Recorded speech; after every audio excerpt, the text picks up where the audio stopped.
Permanganate के अंदर formaldehyde डालते हैं, धूम्रीकरण कर देते हैं रूम का, रूम में जितने भी ऑर्गेनिजम्स हैं वो मर जाते हैं। यही होता है, अलग अलग तरीके के ऑर्गेनिजम्स हैं, मर जाते हैं। पोछा लगाया जा रहा है, पोछे के अंदर फिनाइल का पोछा लगाया जा रहा है, घरों में लगा रहे हैं, तब गोबर से लीपा जाता था।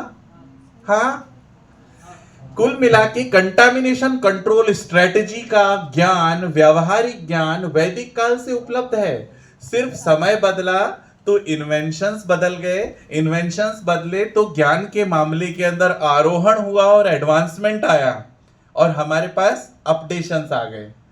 हमारे पास कई तरह के डिसइंफेक्टिंग एजेंट्स हैं, एंटीसेप्टिक्स हैं, डिसइंफेक्टेंट्स हैं और एंटीबायोटिक्स हैं, जो माइक्रो ऑर्गेनिजम्स की ग्रोथ को कंट्रोल करते हैं, रोक देते हैं या उन्हें मार देते हैं। जो पॉपुलेशन को स्थायी रखें उनको बोलते हैं माइक्रोबायोस्टैटिक एजेंट्स, क्योंकि वो स्टेसिस यानी कि जितना है उतना नियंत्रित रख रहे हैं, कंट्रोल कर रहे हैं। और कुछ ऐसे होते हैं जो माइक्रोबिसाइडल रहेंगे, यानी कि माइक्रो ऑर्गेनिजम्स पे मारक प्रभाव, उनकी मृत्यु को निश्चित कर देंगे। करेक्ट है? तो वो साइडल है जो मारक प्रभाव देंगे, और जो कंट्रोल करेंगे, स्थायी रखेंगे, वो स्टैटिक कहलाएंगे। क्लियर है? तो इस तरह से आप देखते हैं आपके पास उपलब्ध हैं एंटीबायोटिक्स, डिसइंफेक्टेंट्स और सैनिटाइजिंग एजेंट्स और एंटीसेप्टिक्स। इन सब में लेकिन कुछ ना कुछ बेसिक अंतर है। एंटीसेप्टिक्स क्या होंगे? वो लिविंग ऑब्जेक्ट्स पर ही प्रभावी रहते हैं, यानी सेप्सिस का होना जरूरी है, घाव का होना जरूरी है, तभी तो उसको अप्लाई करोगे और वो एंटीसेप्सिस देगा, और तभी वो एंटीसेप्टिक एजेंट कहलाएगा। हाँ, बोरोलिन, बोरोप्लस क्या है? एंटीसेप्टिक है। फिनाइल क्या है? डिसइंफेक्टेंट है, नॉन लिविंग ऑब्जेक्ट्स पर अप्लाई किया जाता है। फिनाइल किसी जानवर या मनुष्य के शरीर पर अप्लाई नहीं किया जाता। समझ रहे हैं बात को? यानी कुछ लिविंग ऑब्जेक्ट्स पर अप्लाई होता है और कुछ नॉन लिविंग पे, लेकिन दोनों ही जगह एप्लीकेशन करने के परिणाम स्वरूप माइक्रोबायोलॉजिकल कंट्रोल एक्सरसाइज हो रहा है। आप उनकी संख्या पर नियंत्रण रख पा रहे हैं। क्लियर है? अब बात करते हैं, चूंकि हमें देखने की उत्सुकता रहती है, अभी चूंकि you are entering into first year, निश्चित रूप से आपको माइक्रो ऑर्गेनिजम्स को देखने की उत्सुकता रहेगी कि आखिर दिखते कैसे हैं। दिखने के लिए आपके पास माइक्रोस्कोप तो उपलब्ध है, पर बहुत ही खूबसूरती से उसको माइक्रोस्कोप के अंतर्गत भी देख पाओ, उसके लिए क्या करना पड़ेगा? स्टेनिंग। स्टेनिंग अर्थात अभिरंजित करना है उसको कलरिंग एजेंट्स के साथ जो है क्या कहते हैं, स्टेन करना है। स्टेन करोगे तो वो रंगीन दिखेगा, और रंग ध्यान बहुत जल्दी आकर्षित करते हैं। करेक्ट है?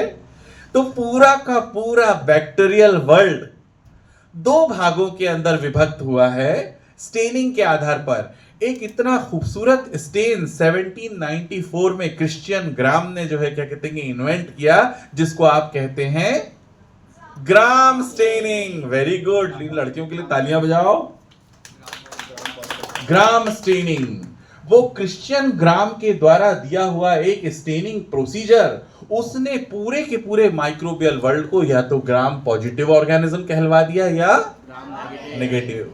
ग्राम पॉजिटिव उनको कहलवा दिया गया क्योंकि वो स्टेनिंग की एक मेथोडोलॉजी है, एक प्रोसीजर है। आप जब अप्लाई करते हैं स्टेनिंग एजेंट्स तो पहले एक इनिशियल स्टेन प्रोवाइड करते हैं, जो ऑर्गेनिजम्स इनिशियल स्टेन के रूप में आप यूज करते हैं क्रिस्टल वॉयलेट। तो जो क्रिस्टल वॉयलेट का रंग ग्रहण कर लेते हैं वो ब्लू अपीयर होंगे माइक्रोस्कोप के अंतर्गत, और जो काउंटर स्टेन बाद का सैफ्रनिन यूज करते हैं जो, तो वो पिंक अपीयर होते हैं। तो जो पॉजिटिव पहला वाला रंग ले लेते हैं वो ग्राम पॉजिटिव कहलाते हैं, और जो दूसरा वाला रंग ले लेते हैं वो गुलाबी अपीयर होते हैं माइक्रोस्कोप में, और वो ग्राम नेगेटिव कहलाते हैं। ग्राम पॉजिटिव की श्रेणी में बहुत सारे उदाहरण हैं, जैसे बेसिलस जो है क्या कहते हैं ग्राम पॉजिटिव तरह का बैक्टीरिया है। एस्चर्शिया कोलाई जिसको आप ई कोलाई बोलते हैं शॉर्ट फॉर्म में, वो ग्राम नेगेटिव। तो इस तरह से हम देखते हैं कि स्टेनिंग वो प्रोसीजर है जिसके माध्यम से बेटर क्लैरिटी आती है to observe the organism and moreover it is a differential technique which is differentiating the microorganisms into two categories, gram positive and gram negative. Clear? आगे बढ़ते हैं, मजा आ रहा है? ओके। अब चूंकि मैंने कहा यत्र तत्र सर्वत्र, वो सब जगह है, करेक्ट है। आप देखिए माइक्रोबायोलॉजी अपने आप में इतना रोचक विषय है, क्योंकि अगर हम इसकी एप्लीकेशंस की बात करें, इसमें कुछ सीनियर्स भी बैठे हैं ये, हाँ मेरे देखे हुए हैं, क्योंकि I think you people have gone through my lectures ना in my earlier programmes, right? Okay. तो मैं अगर बात करूं कि आप इनकी एप्लीकेशंस देखो, मतलब कितनी उपादेयता, कितनी एप्लीकेशन, कितना benefits we can draw out of these microorganisms. क्या होता हैगा कि किसी भी एंटिटी को उसके आकार के आधार पर कभी नहीं नापना चाहिए, क्योंकि छोटा है कद में, स्वरूप में, तो इसका अर्थ ये नहीं है कि किसी काम का नहीं है। क्योंकि क्या होता हैगा, हम अगर कंपेयर करें सुई और तलवार के बीच में, दोनों ही लोहे से ढली हुई वस्तु हैं, सुई छोटी सी है, तलवार बड़ी सी है, पर सुई जहां पर काम आएगी वहां तलवार की उपयोगिता नहीं आएगी। करेक्ट है? तो मैं कहना चाहता हूं कि आकार किसी भी चीज के मूल्यांकन का आधार नहीं हो सकता। माइक्रो ऑर्गेनिजम्स इतने सूक्ष्म होने के बाद भी चमत्कारी जीव हैं। चमत्कारी हैं क्योंकि इतने इतने बेनिफिट्स, इतने इतने वंडर्स, इतने इतने चमत्कार यह माइक्रो ऑर्गेनिजम्स कर सकते हैं। इतने क्षेत्र, इतने एरियाज, इतने फील्ड्स हैं जिसमें आप इन माइक्रो ऑर्गेनिजम्स की उपयोगिता देख सकते हैं। यहां से बोर्ड हटाया गया शायद, है ना? इट्स ओके, चलिए, नो प्रॉब्लम। तो मैं कह रहा था कि विभिन्न क्षेत्र हैं। अब क्षेत्रों की हम धीरे धीरे बात करते हैं, आपको बहुत मजा आएगा। देखो क्या है, अपन इंदौर वासी हैं, इसलिए हम जीप के चटोरे लोग हैं। कितने लोग इंदौर से हैं? तो ये तो हाथ जितने खड़े सब मैंने जब ये स्टेटमेंट दिया उससे सहमत होना, सब जितने लोगों ने हाथ उठाया है। इंदौर चटोरों का शहर है, क्योंकि यहाँ हमारे यहाँ एक चटोरी गली है जिसे सराफा कहा जाता है। उसकी देखा देखी 56 दुकान तैयार हो गई है। उसके देखा देखी जो है बैंक कॉलोनी के पास जो है, मतलब ये दशहरा मैदान के सामने पूरी की पूरी जो है ना फूड स्ट्रीट, और न जाने कितनी और फूड स्ट्रीट्स अलग अलग लोकेलिटी में, पर ये दो तो बड़ी नामवर हैं। एक है चटोरी गली जिसको सराफा कहा जाता है, और दूसरी है 56 दुकान। मैं कहना चाहता हूं इंदौर चटोरों का, तो I am talking about food, I am talking about food. तो सबसे पहला उद्योग जो माइक्रो ऑर्गेनिजम्स जहां पर अपना दखल रखते हैं वो है फूड इंडस्ट्री। कितने भोज्य पदार्थ ऐसे हैं जो आप जानते होंगे जो माइक्रो ऑर्गेनिजम्स के सौजन्य से बनते हैं? Can you name? दही, वेरी गुड। यानी डेयरी इंडस्ट्री के अंदर माइक्रो ऑर्गेनिजम्स का दखल, क्योंकि दूध से दही बन जाना चमत्कार नहीं है, it is application of micro organisms. दूध दही से कैसे बनता है? लैक्टिक एसिड, बेसिलस वहां पर काम करते हैं, वो एज ए इनोकुलम यूज होते हैं। क्योंकि आप जो जामन लगा रहे हैं ना, जिसको आप बोलते हैं कि जामन लगा रहे हैं, वो जामन आप कुछ नहीं कर रहे हैं, आप मिल्क के अंदर उस इनोकुलम को इनोकुलेट कर रहे हैं। माइक्रोबायोलॉजी की भाषा में समझिए, that particular fraction of curd जिसको आप जामन के रूप में यूज कर रहे हैं, that is referred as inoculum, that is referred as inoculum in the language of microbiology। and जो उसको आप इंट्रोड्यूस कर रहे हैं अच्छी तरह से, एक टेम्परेचर पे दूध, खौलते दूध में जामन नहीं लगाया जाता। क्यों? क्योंकि माइक्रो ऑर्गेनिजम्स की ग्रो करने की पर्टिकुलर कंडीशन है, इसलिए आप उसको पूरा खोलने के बाद उसको रूम टेम्परेचर तक लाते हैं, हल्का सा गुनगुनापन रखते हैं, यानी वो टेम्परेचर आप लाकर देते हैं जिसमें लैक्टिक एसिड के बैक्टीरिया अपनी एक्टिविटी करके अपना प्रोलिफरेशन कर सकें। करेक्ट है? फिर आप उसको इनोकुलेट कर देते हैं, यानी जामन लगा देते हैं दही के अंदर और उसको हिला देते हैं। करेक्ट? ऐसे ही करते हैं। हिला के आपने क्या किया? होमोजेनाइजेशन किया, यानी वो इनोकुलम उस पूरे के पूरे मतलब क्या कहते हैं, जो मीडिया आपने उसको दिया है, दूध is a media for that inoculum to grow.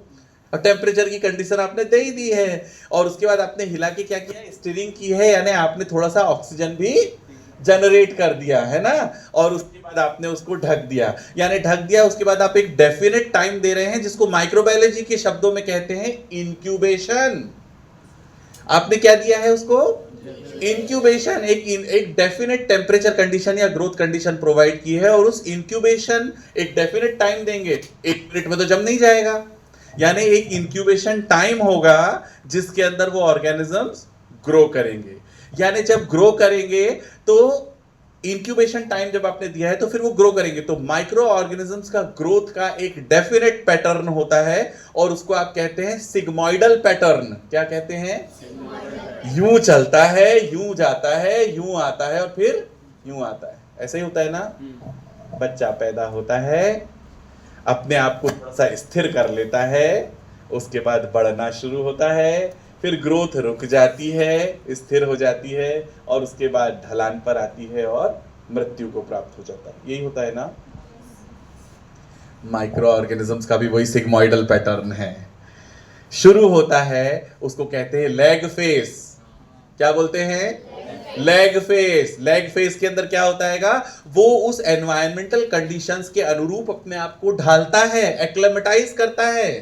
तुमको आज विद्यार्थी जीवन में हो, उसके बाद किसी भी करियर के अंदर, किसी ऑफिस में या किसी वर्क एरिया के अंदर जाओगे, तो आपको उस माहौल के अनुरूप ढलना है, तो उसको बोलते हैं एक्लेमेटाइजेशन। तो उसको माइक्रो ऑर्गेनिजम्स के क्षेत्र में उस ग्रोथ कंडीशन को, उस पर्टिकुलर फेज को कहते हैं लैग फेज। फिर वो अभ्यस्त हो गया है, उसके बाद बमाबम जो है वो मल्टीप्लाई करेगा, तो एक्सपोनेंशियल फेज आएगी, यानी उछाल आएगा सीधे, जिसको आप बोलते हो लॉग फेज या एक्सपोनेंशियल फेज। और उसके बाद क्या होगा कि जितनी भी एनवायरमेंटल कंडीशंस हैं वो धीरे धीरे डिमिनिश होने लगेंगी, कम होने लगेंगी।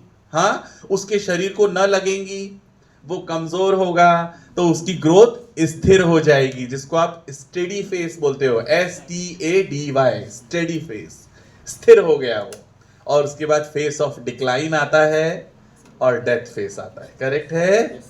और इसी तरह से माइक्रो ऑर्गेनिजम्स ग्रोथ करते हैं, और वो पैटर्न कहता है सिग्मोइडल ग्रोथ पैटर्न, जिसके आधार पर माइक्रो ऑर्गेनिजम्स ग्रो होते हैं। मैं बात कर रहा था दूध से दही के जमने की।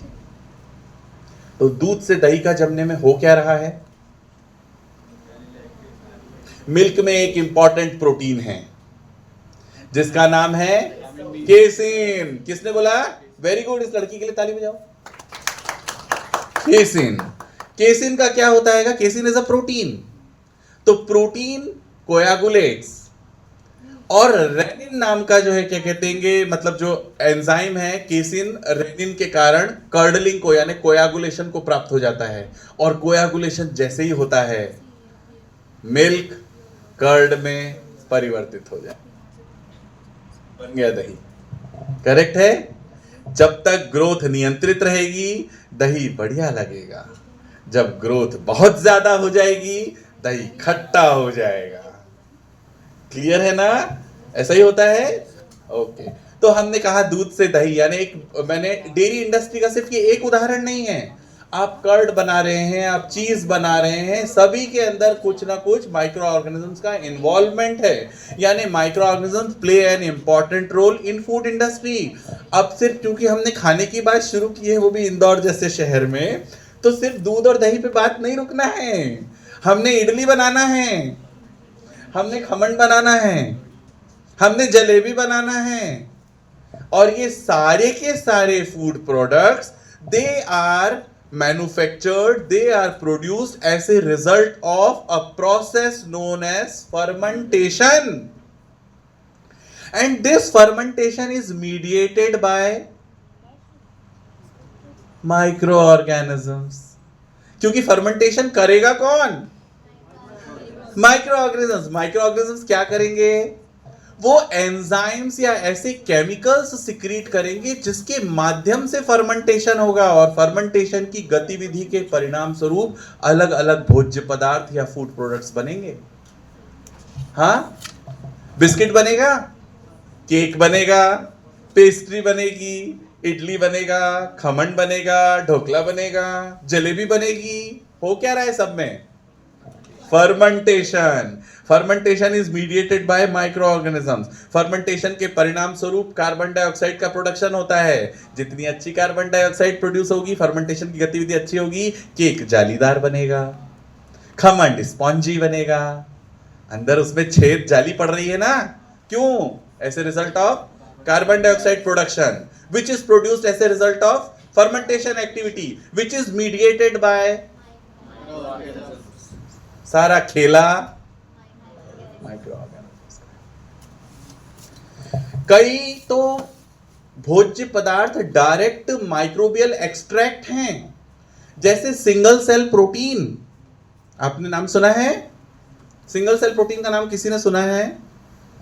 ऐसी विषम परिस्थितियों में जहां पर भोजन नहीं पहुंच पाता है, सिंगल सेल प्रोटीन के कैप्सूल्स या थोड़ा सा एक्सट्रैक्ट है, उसको फांक लोगे तो बॉडी के अंदर प्रोटीन की रिक्वायरमेंट हो जाती है और व्यक्ति जी जाएगा। कई विषम परिस्थितियों में हमारे सैनिक रहते हैं।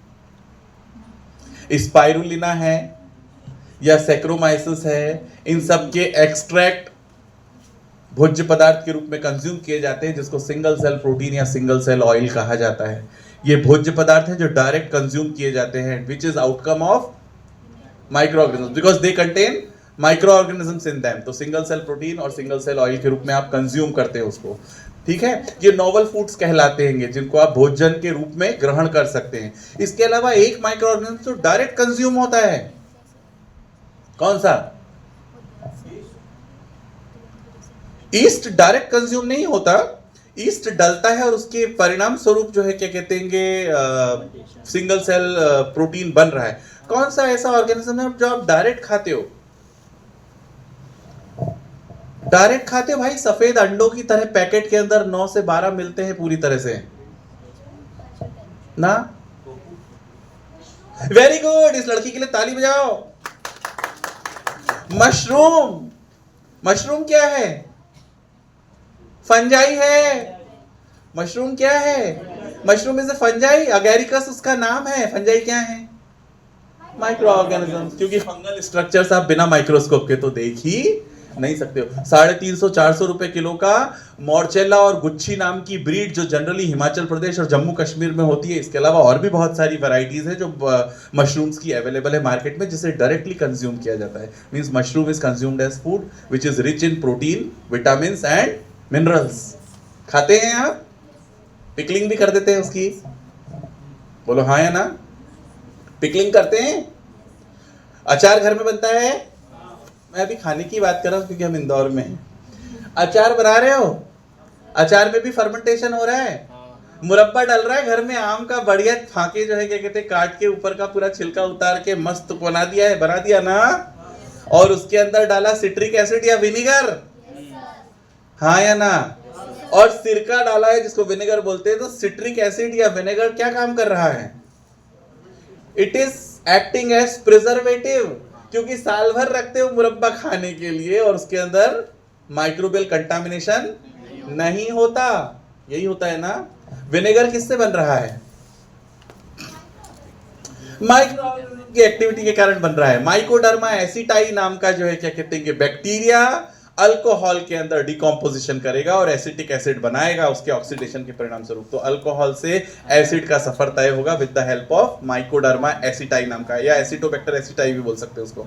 तो एसिटिक एसिड बनेगा। एसिटिक एसिड ही basically 6% acetic acid is known as vinegar. Correct? तो विनेगर को डाल दोगे तो अचार सड़ेगा नहीं, मुरब्बा खराब नहीं होगा। यानी कि वो सारी की सारी इंडस्ट्री जो फूड स्पॉइलेज को रोकना चाहती हैं with the help of preservatives, तो वो प्रिजर्वेटिव्स को बनाने के लिए भी लगते हैं माइक्रो ऑर्गेनिजम्स, क्योंकि माइक्रो ऑर्गेनिजम्स की मदद से ही वो प्रिजर्वेटिव्स बनते हैं। जैसे मैंने सिरके का उदाहरण दिया, विनेगर बन गया माइकोडर्मा एसिटाई, एसिटोबैक्टर एसिटाई की एक्टिविटी के परिणाम से, जिससे आपने फूड स्पॉइलेज रोक दिया। तो फूड का निर्माण करना हो, फूड को प्रोसेस करना हो या फूड के स्पॉइलेज को रोकना हो, सभी गतिविधियों में अपनी उपादेयता कौन प्रदान करता है? बोलो। चलिए फूड की बात अब हम छोड़ते हैं, हम आगे बढ़ते हैं। फूड के बाद मनुष्य की 3 बेसिक रिक्वायरमेंट्स हैं। वेरी गुड, रोटी पे बात कर चुके हो। अब बात करते हैं कपड़े पे। कितने सुंदर सुंदर परिधान अलग अलग लोग अलग अलग तरीके से पहनते हैं अपनी क्षमताओं के अनुरूप। डायरेक्ट तो जो है धागा बनता नहीं, और धागे से कपड़ा बनता है बाद में, फिर उसकी सिलाई होती है और अलग अलग तरीके के डिजाइन के परिधान बनते हैं। करेक्ट है। यानी बेसिक रिक्वायरमेंट है धागा, फाइबर। फाइबर कहीं ग्रो नहीं होता, फाइबर मिलता है। फॉर एग्जाम्पल, अगर सूती कपड़ा पहनना है तो कॉटन का फाइबर लगेगा। कॉटन का फाइबर मिलेगा कॉटन से, हाँ या ना? कॉटन के अंदर है सेल्यूलोस। कॉटन के रेशे से जो है क्या कहते हैं कि धागे तक का सफर करने के लिए सेल्यूलोस को डिग्रेड करना पड़ेगा, और सेल्यूलोस को डिग्रेड करेंगे सेल्यूलोलिटिक माइक्रो ऑर्गेनिजम्स। जो सेल्यूलोस का लाइसिस या डिग्रेडेशन करेंगे वो कौन होंगे? सेल्यूलोलिटिक ऑर्गेनिजम्स। वो क्या करेंगे? उन माइक्रो ऑर्गेनिजम्स में विशेष रूप से सेल्यूलेस नाम का एंजाइम प्रोड्यूस करने की एबिलिटी है, और चूंकि सेल्यूलेस नाम का एंजाइम वो प्रोड्यूस कर सकते हैं, it that will act on cellulose and it will decompose the cellulose. Cellulose is a polysaccharidic sugar. Polysaccharide से मोनोसेक्राइड तक लाना पड़ेगा ना, तब जाके जो है सुंदर कपास या कॉटन के धागों का सृजन होगा। यानी फाइबर की रेटिंग करना हो, रेशों को गलाना हो या रेशों का निर्माण करना हो, जिसके बाद वस्त्र अस्तित्व में आएंगे, उस गतिविधि को संचालित करने वाले हैं। क्लियर है? पेंट्स, एमल्शंस और पेंट्स, जिससे कि जो है क्या कहते हैं बाद में हमारे मकान बड़े सुंदर दिखते हैं, खूबसूरती से कोट किए जाते हैं, है ना? उनके अंदर आपने सरफेक्टेंट्स डाले हैं, पेंट्स को एमल्शंस के रूप में बनाया है। पूरी की प्रोसेसिंग करने के अंदर कहीं ना कहीं कोई ना कोई एंजाइम्स यूज आते हैं, और उन एंजाइम्स को सिंथेटिकली लार्ज स्केल पर प्रोड्यूस करने के लिए लगते कौन हैं? वो एंजाइम्स कौन प्रोड्यूस करेगा? करेक्ट है। यानी इनडायरेक्ट यूसेज बता रहा हूं, यानी मनुष्य की 3 मूलभूत आवश्यकताओं की आपूर्ति करने के अंदर जो अपना योगदान देते हैं उनको कहते हैं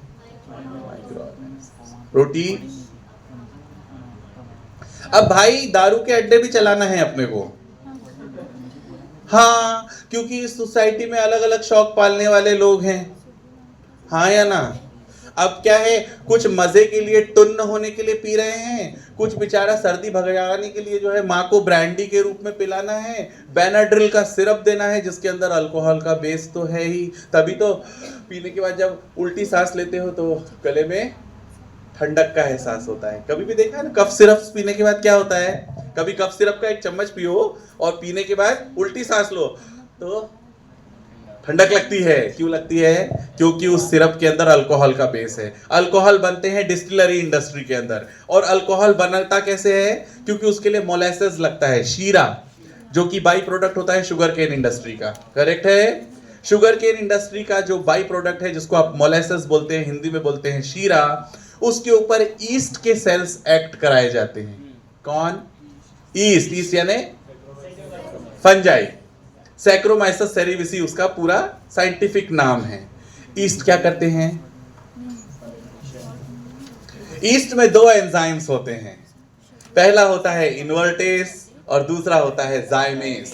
2 एंजाइम्स होते हैं ईस्ट के सेल्स में जो उसकी प्रोड्यूस करने की एबिलिटी है। पहले का नाम है इन्वर्टेस, दूसरे का नाम है जाइमेस। अब चूंकि मोलेसेस है, यानी it is a disaccharide sugar, molasses is disaccharide, तो पहले आपको डाइसेक्राइड को मोनोसेक्राइड में कन्वर्ट करना है, वो काम करेगा इन्वर्टेस, और फिर मोनोसेक्राइड शुगर से अल्कोहल और कार्बन डाइऑक्साइड का प्रोडक्शन होगा, और वहां पे काम करेगा जाइमेस नाम का एंजाइम। दोनों के दोनों एंजाइम्स प्रोड्यूस किसने किए? सैक्रोमाइसस सेरेविसी नाम के ईस्ट ने, which is a micro organism. यानी दारू के जितने भी अड्डे चल रहे हैं किसके सौजन्य से चल रहे हैं? यानी डिस्टिलरी इंडस्ट्री का आधार स्तंभ भी। क्लियर है? रोटी हो गया, कपड़ा हो गया, मकान हो गया, दारू का अड्डा भी हो गया। भारत कृषि प्रधान देश है। भारत कृषि प्रधान देश है, यानी हमारी आय का प्रमुख स्रोत एग्रीकल्चर है। करेक्ट है। कृषि में अपना महत्वपूर्ण योगदान भी माइक्रो ऑर्गेनिजम्स देते हैं। ये मैं क्यों कह रहा हूं? क्योंकि अभी सबको हेल्थ कॉन्शियस हो गए हैं लोग, हाँ या ना? सब ऑर्गेनिक फार्मिंग की बातें कर रहे हैं कि किसी भी तरह के कंटामिनेंट्स या ऐसे केमिकल फर्टिलाइजर्स का यूज ना हो जो दुष्प्रभाव डालते हो मिट्टी पर और मिट्टी से उगने वाली फसल पर। फिर क्योंकि वो फसल कंज्यूम मनुष्यों के द्वारा होगी तो वो हार्मफुल प्रोडक्ट्स फूड चेन के माध्यम से मनुष्य के शरीर तक आ ही जाएंगे, नहीं तो आ ही जाएंगे ना? हाँ, ऐसा ही होता है ना? तो हम ऑर्गेनिक फार्मिंग की बात कर रहे हैं। ऑर्गेनिक फार्मिंग का मतलब है आपको केमिकल फर्टिलाइजर्स का यूज नहीं करना है। किसका करना है? ऑर्गेनिक फर्टिलाइजर, जिसको आप बायो फर्टिलाइजर्स भी कहते हैं, जिसे आप बायो फर्टिलाइजर्स भी कहते हैं। बायो फर्टिलाइजर्स की श्रेणी में आपके शामिल होते हैं राइजोबियम नाम का बैक्टीरिया। राइजोबियम नाम का बायो फर्टिलाइजर बाजार के अंदर उपलब्ध है। क्या करता है राइजोबियम? नाइट्रोजन फिक्सेशन करता है। इस लड़के के लिए ताली बजाओ। नाइट्रोजन के फिक्सेशन करने का कार्यभार जो है, क्या कहते हैं, राइजोबियम के पास है। कहां उपस्थित रहता है? सॉइल में। कहां? रूट के नोड्यूल्स में, यानी जड़ों में जो ग्रंथियां रहती हैं उन ग्रंथियों के अंदर राइजोबियम रहता है। लेग्यूमिनस प्लांट की जो फलीदार पौधे हैं उनकी जड़ों में जो ग्रंथियां रहती हैं, रूट नोड्यूल्स होते हैं, उसमें उपस्थित रहता है, विद्यमान। करता क्या है? Nitrogen fixation. नाइट्रोजन फिक्सेशन करने के परिणाम स्वरूप होगा क्या? ग्रोथ के लिए जितने भी तत्व चाहिए रहते हैं प्लांट्स को, उसमें सबसे इंपॉर्टेंट एलिमेंट है नाइट्रोजन। लेकिन प्लांट नाइट्रोजन को डायरेक्ट नाइट्रोजन के रूप में ग्रहण, यानी उसको उस फॉर्म में परिवर्तित करना पड़ेगा जिस फॉर्म में वो उसे ग्रहण कर पाए। हाँ या ना? हाँ? बच्चे कोमल हैं, गेहूं का दाना डायरेक्ट नहीं खाएंगे, पीसेंगे, दलिया बनाएंगे, फिर चटाएंगे बच्चे को, या पूरी तरह से क्रश करके पाउडर कर देंगे और फेरेक्स के रूप में या सेरेलेक के रूप में चटाएंगे, खिलाएंगे। हाँ ना? हाँ। तो नाइट्रोजन तो चाहिए ग्रोथ के लिए, क्योंकि वो मेजर एलिमेंट है, मेजर न्यूट्रिटिव एलिमेंट है जो प्लांट्स को अपनी ग्रोथ के लिए चाहिए। हमें भी चाहिए रहता है नाइट्रोजन, हम प्रोटीन्स के रूप में लेते हैं, है ना?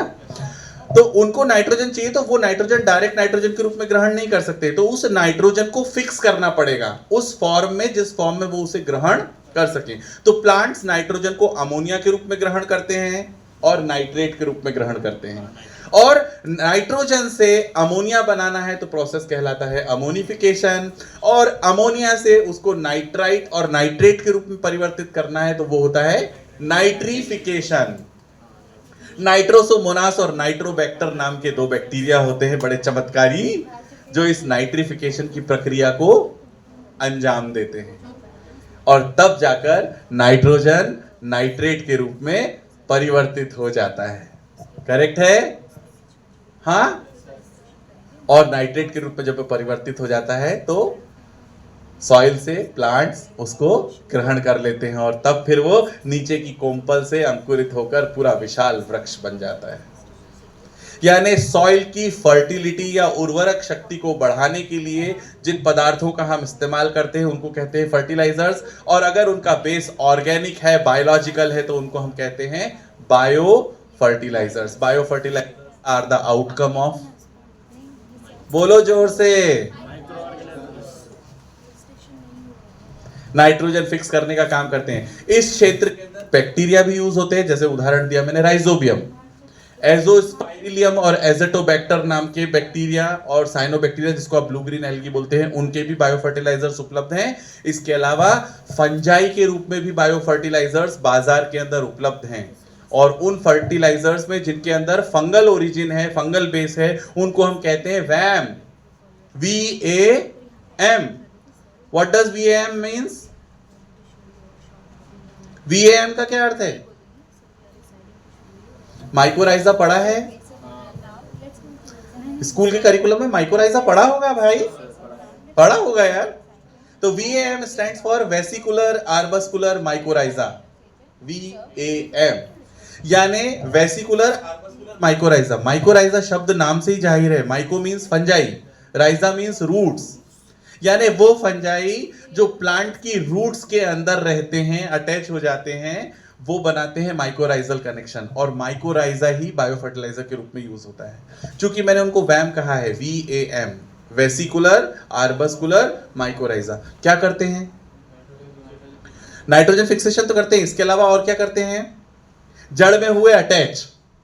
समझना क्या चमत्कार है, जड़ में हुए अटैच। जड़ में अटैच होने के बाद balloon shaped structure, hello hello, जड़ में हुए अटैच, और अटैच होने के पश्चात क्या किया? बैलून शेप्ड स्ट्रक्चर्स, यानी गुब्बारे जैसी आकृति अंदर, जड़ के अंदर घुसने के बाद बना दी। ये जो बैलून शेप्ड स्ट्रक्चर बना है ना, इसको बोलते हैं वेसिकल। क्या बोलते हैं? जो बैलून शेप्ड स्ट्रक्चर बना है इसको बोलते हैं वेसिकल। इसके बाद इसकी शाखाएं फूटती हैं और अंदर प्लांट के अंदर, यानी जो बैलून शेप्ड स्ट्रक्चर है इसकी ब्रांचिंग होगी, और वो ब्रांच्ड इन्वेजिनेशन जो वो बनाएंगे और जो शाखाएं बनाएंगे। I hope there is some concern. No problem. मैं ऐसे डायरेक्ट बोलूं तब भी सुनाई दे रहा है? Yes sir. Let it be यार, रखो। मतलब मैं डायरेक्ट संवाद करूंगा, इसको होल्ड करने में भी ध्यान देना पड़ेगा। मैं क्या बात कर रहा था कि वो जो जड़ में अटैच हो गए, उसके बाद उन्होंने एक बैलून शेप्ड आकृति बनाई। बैलून शेप्ड आकृति, रख दीजिए पानी।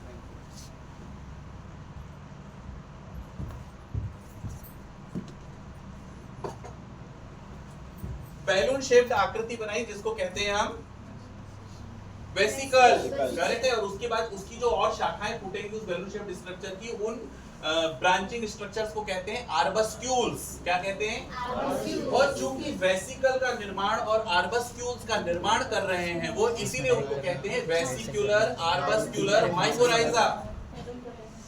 और ये बड़ा सा बैलून शेप्ड स्ट्रक्चर करता क्या है? स्टोरेज। वेरी गुड, इस लड़के के लिए ताली बजाओ। यानी जितने भी न्यूट्रिटिव एलिमेंट्स हैं उसको अंदर, अपने अंदर संग्रहित करके रखेगा। और जब किसी चीज का भंडारण करके रख रखा है, इसका मतलब है समय समय पर उसको ग्रहण करता रहेगा, और प्लांट के नीचे बेस से लेकर ऊपर टॉप तक वो न्यूट्रिटिव एलिमेंट्स भेजते रहेंगे। क्योंकि संग्रहण की तैयारी है तो निश्चित रूप से कोई तकलीफ आएगी नहीं, समय समय पर उसकी आपूर्ति होती रहेगी और वो ग्रोथ को एम्प्लीफाई करेंगे और ज्यादा स्तर पर होने लगेगी ग्रोथ। यानी ग्रोथ, इंप्रूव्ड ग्रोथ होगी, सॉइल की फर्टिलिटी इंप्रूव हो जाएगी, किसी भी तरह उसका सस्टेनेंस बना रहेगा। इसलिए प्लांट्स की ग्रोथ जब ज्यादा होगी तो क्या होगा? प्रोडक्टिविटी बढ़ेगी, यील्ड ज्यादा होगी, ग्रोथ क्रॉप की पैदावार अधिक होगी। यानी एग्रीकल्चर का हमारा मेन उद्देश्य क्या है? अधिक से अधिक उत्पादन को लेना।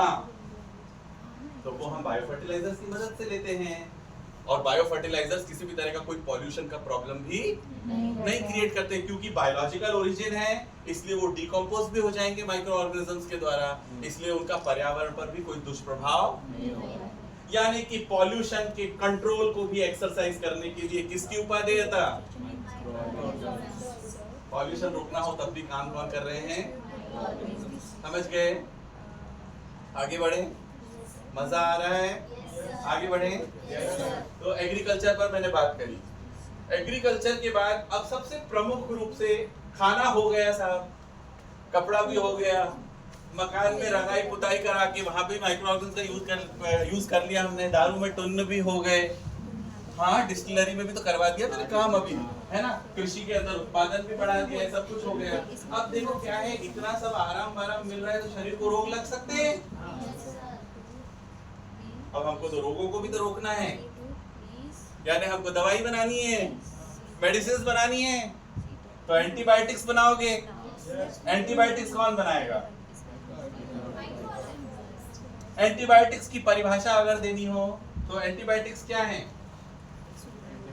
What do you mean by antibiotics?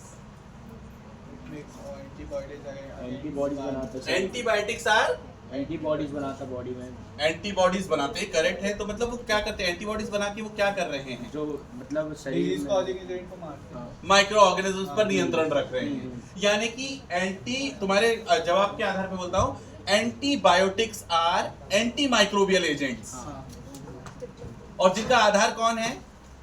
Micro organism. किससे बन रहे हैं वो?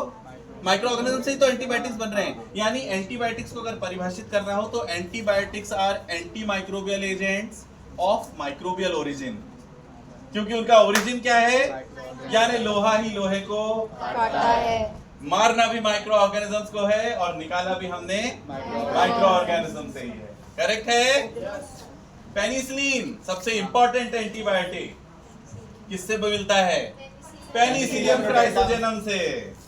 पेनिसिलियम क्राइसोजेनम क्या है, फंजाई, और वो अपने आप में एक ब्रॉड स्पेक्ट्रम एंटीबायोटिक है जो कई बैक्टीरिया की ग्रोथ को रोक के रखता है। इसके अलावा और भी लंबी सूची है एंटीबायोटिक्स की, तो एक उदाहरण हुआ पेनिसिलिन। बच्ची के लिए ताली बजाओ। पेनिसिलिन तो हो गया, पेनिसिलिन के अलावा सिफेलोस्पोरिन है, स्ट्रेप्टोमाइसिन है, ऑरियोमाइसिन है, एक लंबी सूची है एंटीबायोटिक्स की जिनका प्रोडक्शन अगर बृहद स्तर पर यानी लार्ज स्केल पर अगर प्रोड्यूस करना हो तो हमें लगते हैं, यानी औषधियों के निर्माण में भी, यानी जितनी फार्मास्यूटिकल इंडस्ट्री जो फर्मेंटेशन टेक्नोलॉजी का इस्तेमाल करते हुए एंटीबायोटिक्स बना रही हैं, उन्हें किसका आभार मानना चाहिए, करेक्ट है। ये तो बेसिक हुआ कि मैंने एंटीबायोटिक्स बना दी। बायोटेक्नोलॉजी वालों के लिए आगे बात करूंगा। अभी क्या हो रहेगा कि हम माइक्रोबायोलॉजी के अंदर भी क्रांति ला चुके हैं, रिवॉल्यूशन आ चुका है। रिवॉल्यूशन किस तरह से आया है, क्योंकि हम माइक्रो ऑर्गेनिजम्स को किसी ना किसी टेक्नोलॉजी के साथ जोड़कर उन माइक्रो ऑर्गेनिजम्स का कौशल भी बढ़ा देते हैं ताकि वो अपनी एप्लीकेशंस और ज्यादा बेहतर तरीके से दे सकें। और उस फील्ड को कहते हैं बायोटेक्नोलॉजी, जहां पर यूज बहुत सारी टेक्निक्स होती हैं, जिसमें एक इंपॉर्टेंट है जेनेटिक इंजीनियरिंग। एक छोटा सा उदाहरण देता हूं। जेनेटिक इंजीनियरिंग करना है, जेनेटिक इंजीनियरिंग करना है मतलब आपको इंजीनियरिंग किसमें करना है, जीन्स में, हाँ या ना। नाइट्रोजन फिक्स करना था तो नाइट्रोजन फिक्स करने के लिए पर्टिकुलर स्पेसिफिक जीन्स होते हैं जिसको आप कहते हैं निफ जीन्स, यानी नाइट्रोजन फिक्सिंग जीन्स, हाँ या ना। राइजोबियम के पास है वो निफ जीन्स, हाँ।